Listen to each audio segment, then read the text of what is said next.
This is an episode I have so been looking forward to. Today's guest is Felix Bravo, Managing Director of EXP International.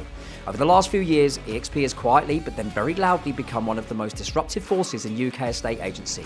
Not just in the UK, but globally too, and Felix sits right at the centre of that growth. In this episode, we go deep into why the self-employed model is outperforming the traditional setup, what EXP is doing internationally that other models simply can't replicate, and the real challenges of scaling an agency business across dozens of countries, not the glossy version, but the reality. We also talk about what separates high-performing partners from everyone else, why some agents thrive with freedom while others struggle, and Felix's honest view on where estate agency is heading over the next 5 to 10 years.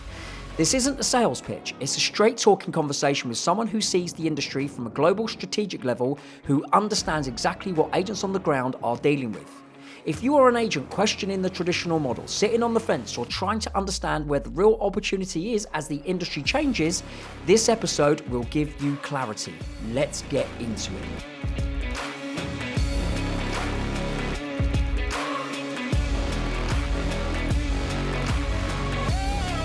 Right. Okay, Felix Bravo, welcome to the show. Thank you so much for joining us. Thank you for having me. Excited to be here. Absolutely. Probably not as excited as I am. But look, Felix, right, from your perspective, what is driving EXP's global rise right now? That's a great question. I think, there's a lot of different parts to it. I don't think our growth is accidental. I don't think it's just something that just sort of happens because we are EXP and we have a name. I've heard before, like, well, it's easy for you guys to expand internationally because EXP is such a big company. And when you go into a country, they know you. And I was like, well, the reality is when we went into the UK, no one knew who EXP was, right? We might be a very big company in the US and Canada, but we didn't have an international name yet. And so there were a lot of people in countries throughout the world that had no idea who we were. And now that has completely changed. I think the topic now when we do look to enter new markets and we do these launch events and all these things, everyone is like, wow, yeah, I've heard of you guys, or I've come across EXP in research online or whatever the case may be. So it's definitely changed a little bit, but the main driver of our growth has been and will always be our agents. It's you guys, taking advantage of the revenue share system. Obviously, we have incentives that are align your guys' goals of growing your business with our goals of growing our business, right? And we're in business together. We see you guys as our partners, and so our agents are helping us grow and going out there. I think the second, and there's probably 20, 30 different points I can make, but the second biggest point would be that there hasn't been, we're the largest independent international company, so the largest independent global real estate company. And people always go, well, I don't really understand what the difference is between independent and franchise. And meaning when we enter a new market, so when we opened up the UK, it was our bank accounts, our systems, us paying it. It wasn't us, Adam Day was an employee of the company. He's a country leader for the UK. He was not a franchise owner who paid for the rights to use our brand and then go out and try to grow his business. He's an employee of the company, and we are heavily invested into helping the company grow. Meaning, typically, a corporate franchise office, if you're one of our franchisees, if you don't make money, well, I still made money. I didn't lose anything on you. And if you made money, well, then great. I made even more money because it's just royalties, etc. Whereas for us, if our agents are not doing well, that means we're not doing well. And so we're directly aligned to helping you guys grow your business, because if you're not selling homes, if you're not out there building your brand, then that means EXP is not growing in that business, and we're affected by it. So I think that unity, that alignment is very unique. It's very different. It's I think it's the accessibility of myself, of our country leaders, of our staff is very unique and different. Whereas in the franchise model, it's almost impossible to get on the phone with the master franchise or corporate. Whereas for me or Leo or anyone else at this company, you guys can just message us on Slack, similar to how you did, John. You just reached out and said, want to do a podcast? And I was like, absolutely. So I think those are the biggest differences. Allowing our agents to do business cross borders as well, without having to pay an extra dollar. If you're a UK agent and you want to sell homes in Spain, you don't have to go then pay for the rights to sell in Spain. You can just start building those relationships there and growing your business. So that's been some of the biggest factors, but it really has been a upswing momentum, especially this last year. This has been a record-breaking year for us on growth, and we couldn't be more thrilled about it. Yeah, I mean, it's we'll come on to that, I'm sure. I think going back to your original point about operating and moving into somewhere like the UK, I think UK estate agency has always been a little bit arm's distance with the American system or American brands or American way of doing things. But for what you just said, right? Because I know some other American brands that have really tried to get into the UK, but it's not really worked out for them in the way EXP has exploded. Is that why you believe the sort of self-employed model is outperforming the traditional setup for everything you just said in terms of the rope you give your agents in order to succeed? Yeah, I mean, I think that's a massive part of it. But if we're talking specifically employed versus self-employed, like just deep dive UK, for example, you know, how many there've been like 3 or 4 big American brands or whatever foreign brands who had come into the UK trying to pitch self-employed. It's not like we were the first people to come in and say self-employed, come do it, we weren't. And everyone before us had more or less failed and hadn't really been able to build any traction. And so when we looked at that, it wasn't a case of, well, if everyone else has tried, what's going to make us different? And I think for us, what gives us our biggest differentiator at every single country level, at every different level, is that when we looked at the UK, we said, great, we can offer self-employment. That's got all the benefits of its own, right? The agents can earn more income, they control their business, all these things. But we need to be able to put together a value proposition at a local level. Forget the fact that we're a global company. What's important to a UK agent who's going from employed to self-employed? Well, it's a scary jump, right? You're all of a sudden giving up steady income. You can feel like you're on your own, but you need to fundamentally have the right systems, tools, marketing, branding, operations, support, training, assistance to then build your business at just selling homes in your local market, like your neighborhood. And that is what we focused on first. Before we bring in any of this global stuff, before revenue share, before equity, how do I help agents sell more homes and build their brand and take control of their business? And that's why when you look at the value proposition, everything that an agent gets in the UK for that, from our Loop CRM, Moneypenny, access to all the portals, all of the trainings, transaction processing, all that stuff was directly guided and focused on helping agents sell properties and to take all of the headache from selling properties away, which is the back end administrative stuff, and all dealing with all the tech and the systems. So all we did was we found a model that worked, right? We thought self-employment wasn't a great opportunity for UK agents, and we gave them the best systems and tools and trainings, et cetera, to succeed in a self-employed world. And what you've seen now is that I love going to the UK. I love hearing the stories from our agents going, I used to sell 40 homes a month and I was getting paid £2,500 a month or something like that. But now I make 40, 50K a month, doing exactly what I used to do, except I just used to do it for someone else, and now I do it for myself and for my family, which is, I think there's such a beautiful sort of story in each and every single one of those agents' lives that EXP provided this opportunity. And so I think other employed agents are looking at that and going, well, wait a minute, I sell 20, 30 homes a month and I'm making 2 to 3K a month. I've been doing this for 10 freaking years. And this guy down the street at EXP has only been doing this, or girl has only been doing this 2 or 3 years, and they're making 5, 10x what I'm making. Like, I should probably do something about that. And so I think that's a big reason why we're now the number one estate agency brand in the UK in terms of listings and sales. And I also think the reason for it, you mentioned the platform that you're providing EXP agents, of which obviously I am one. It gives me everything I could possibly want and more to be able to operate. Now, is that, with regards to EXP and comparing that to maybe other models, are you saying that this is like the other models can't replicate what you guys are doing for your agents? They certainly try. There's definitely been a lot of companies out there who have tried to replicate or copycat the EXP model. I think where people fail now is that we're at scale, right? Like we have whatever it is, close to 80,000 plus agents around the world. There's a power in that. There's a power in our size and our scale. The fact that we're in 28 plus countries as well.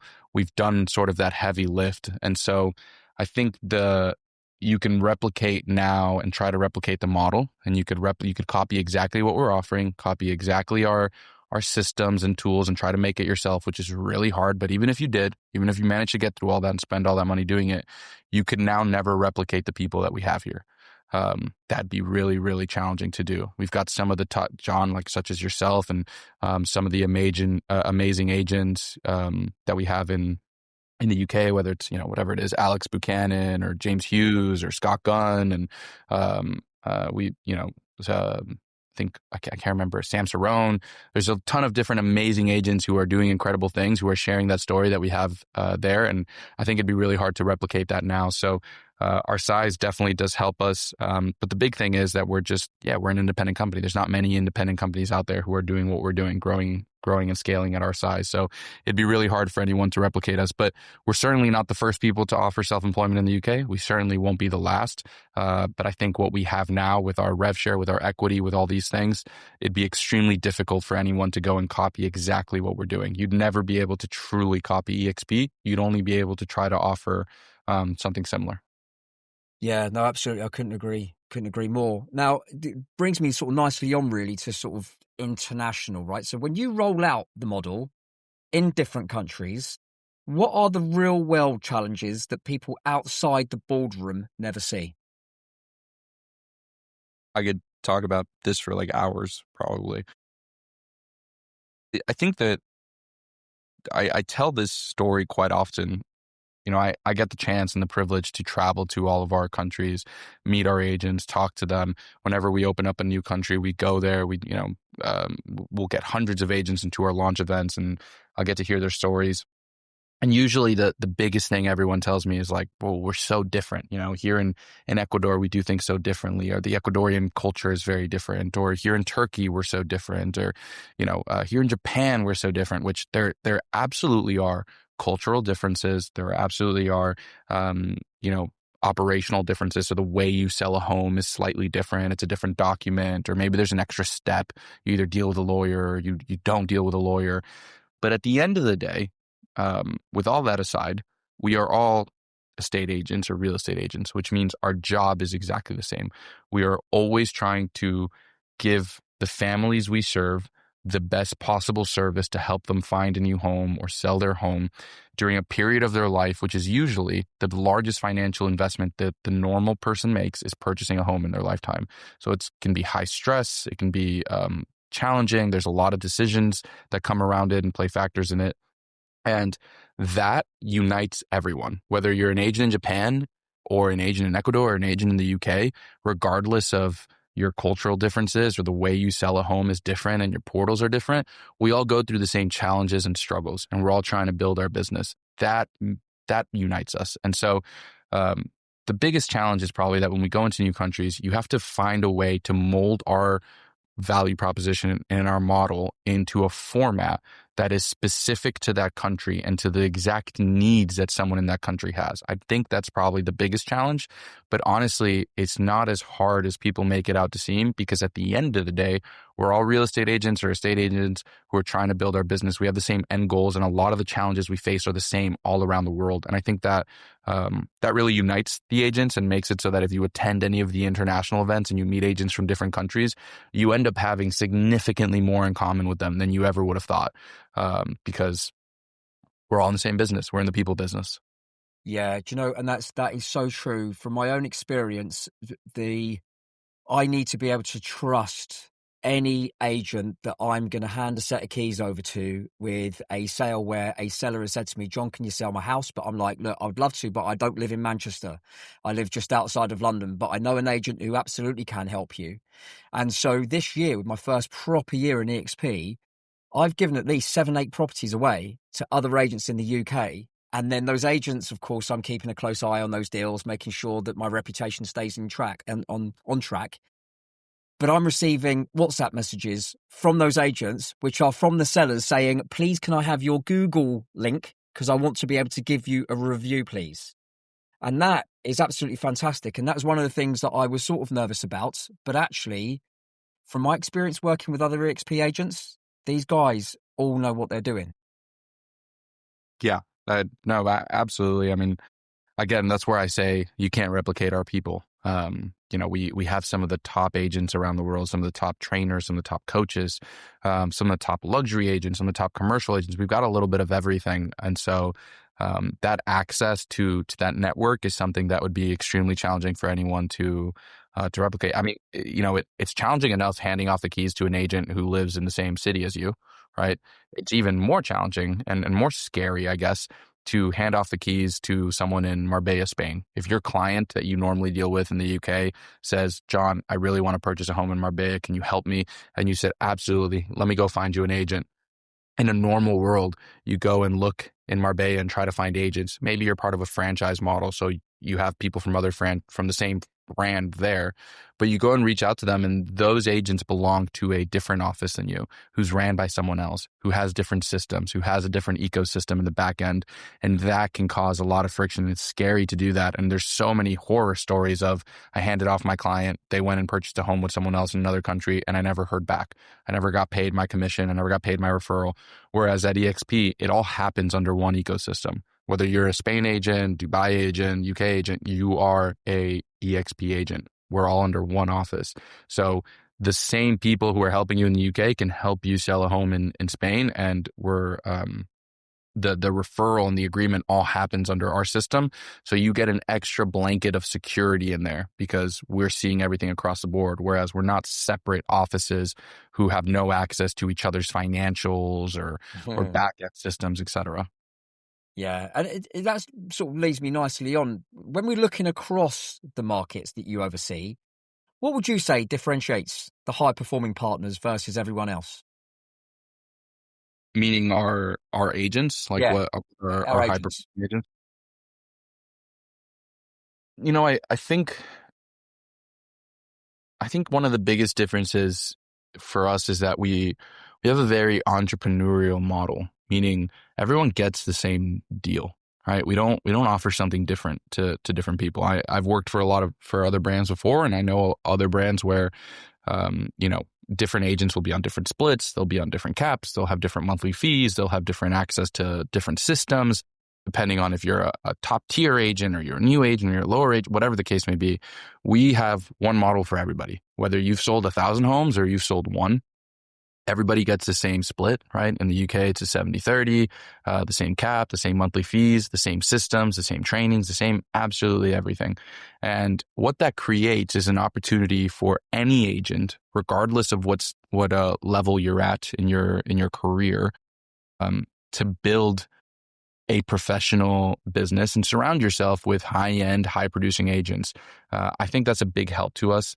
The second part is because we have an entrepreneurial model, I think we attract the entrepreneurs who realize that, if I'm going from an employed model where I was an employee and I was taking orders and I had to do the work, because if I didn't do the work, I didn't get my salary, or my boss would, whatever it is, tell me off or something like that.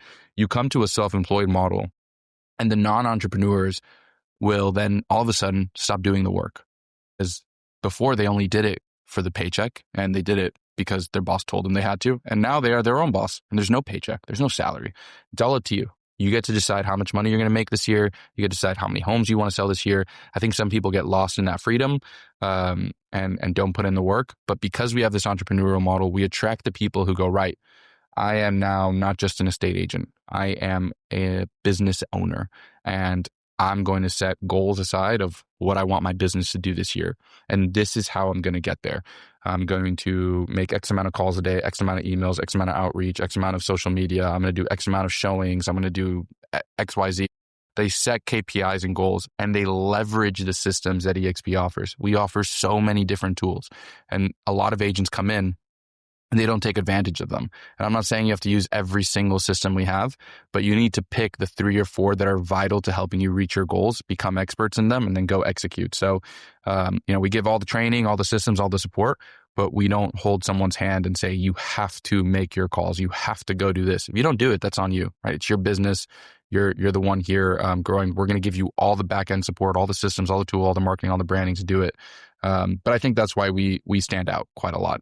That's why we attract the top agents, and vice versa. That's why the agents who come in looking to become top producers have a much easier time, because there's no gatekeeping of information. There's no gatekeeping of systems. It's a very collaborative model. Yeah. And from my own experience, one of the most beautiful things is having the back end systems that I literally can cherry pick or have access to people. Obviously, you're managing director, EXP International, but being able to reach out. Obviously, you're not going to be there all the time, but certainly it enables me to have what would give me the confidence to be able to succeed and know I'm not actually going to get something wrong, because there are people that may be a page ahead, but there's others that are chapters and books ahead in their EXP journey, and they will absolutely speak to me because, of course, they have done. But one of the things that I really like about EXP for me personally is that what you just said then, it's all on you. Here is the buffet cart. You can take from anything you want, but no one's going to force you to eat or drink. That's down to you.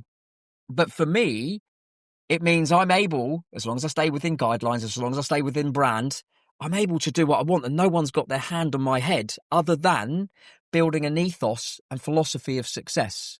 And it's been a real revelation. And EXP was introduced to me about 5 years ago and I never took it. Then it was reintroduced to me about 3 years and I never took it. And then it was reintroduced to me back last December 2024 and I did. And I was like, why? Why did I not take the ball by the horns 3 to 5 years ago? Yeah, that's probably the most common theme when you hear from agents who come in is, man, I wish I would have joined sooner. Right. Yeah. I get that a lot. I had that similar to you. I got, EXP was presented to me a couple of times. But life is life. And sometimes you're in different positions. It's almost similar to, when you want to sell a home. Most people don't sell a home because they see this massive financial opportunity to sell at a high price and, they've built enough equity, whatever it is. Most people sell a home because now they're ready to sell their home. Things in their life have happened. You've got divorced, you've had a kid, you got a promotion, you had, it could be unfortunate circumstances. You had something bad happen in your family. There are reasons life affects us, and that's just a part of it.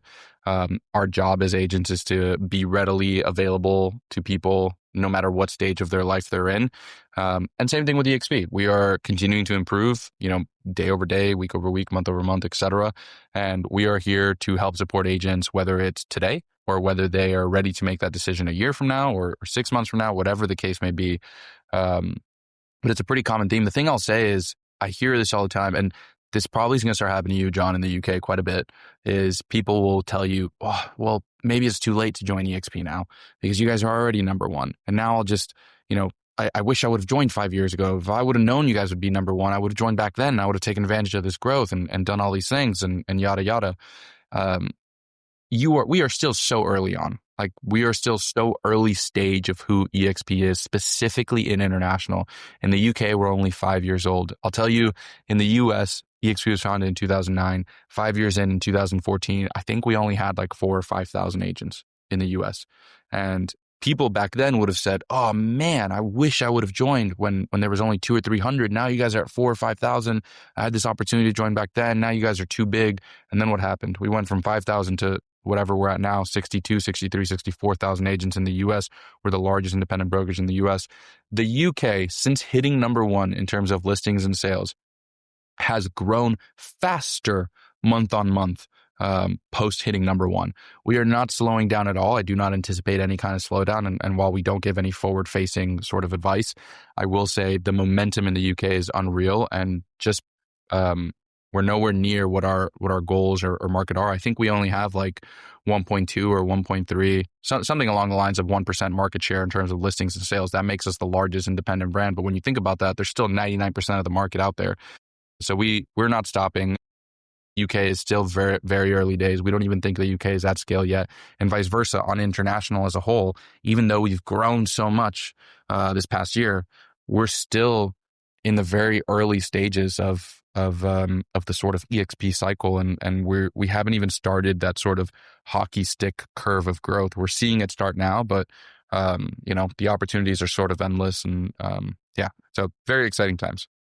Yeah, I definitely agree with that. I personally think there's going to be a huge shift away from corporates and independents on the high street and just moving across, because there's some people, agents, that are doing some phenomenal work.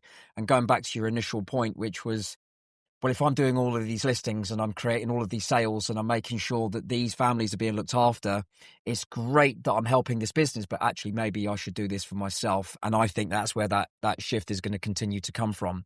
But what are your thoughts, though, on what the world of sort of real estate and estate agency across the board looks like in the next 5 to 10 years? That's actually probably one of the most common questions I get. I just got that question by Leo, our CEO, like 30 minutes ago before jumping on this podcast. I think everyone has heard the word AI 50 times a day, every day for the last 2 or 3 years. And there's sometimes people kind of get scared by that, or, realize the world is changing, because it is. But you could almost take the word AI and replace it with the word internet, and go back, to the late 90s, early 2000s, when the internet was coming around and portals were coming up. And the world of a state agency was completely changing. And there might have been people out there thinking, oh, estate agents are going away. People are just going to buy homes online. The internet's going to take over.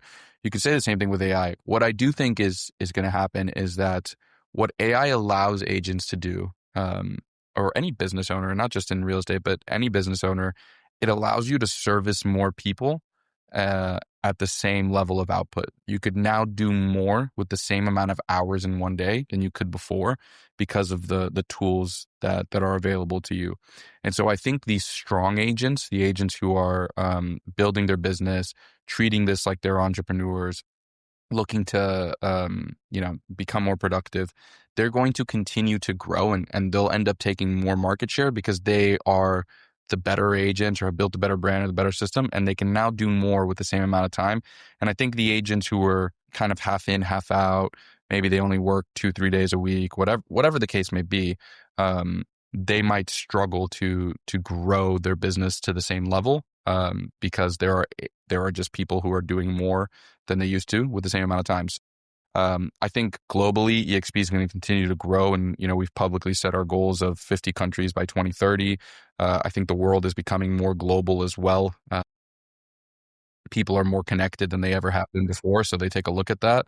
To me, I think if you're starting out your career, you're halfway through your career, you're at the tail end of your career, whatever part of your career, or you haven't even jumped into a state agency yet, and you're just thinking about it, right now is such an opportunistic time, because everything is changing. And when everything changes, there is opportunities for those to step in and to scale and grow quickly if they could learn the right skill sets that maybe other people are falling behind on. So I don't think AI is not going to replace estate agents, but estate agents using AI are going to replace estate agents who are not. Felix Bravo, thank you so much for coming on this podcast. I'm so grateful to you, and it's been super insightful. Absolutely. Thank you for having me. This was a pleasure, and it's always fun catching up with our neighbors across the pond.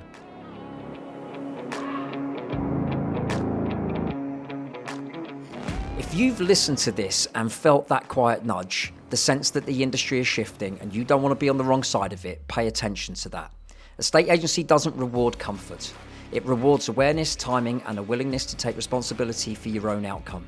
If you're an agent who sees the opportunity in what we've discussed today and you want to talk it through properly, not a pitch, not a recruitment call, just a real conversation about where you are and where you want to go, you're welcome to reach out.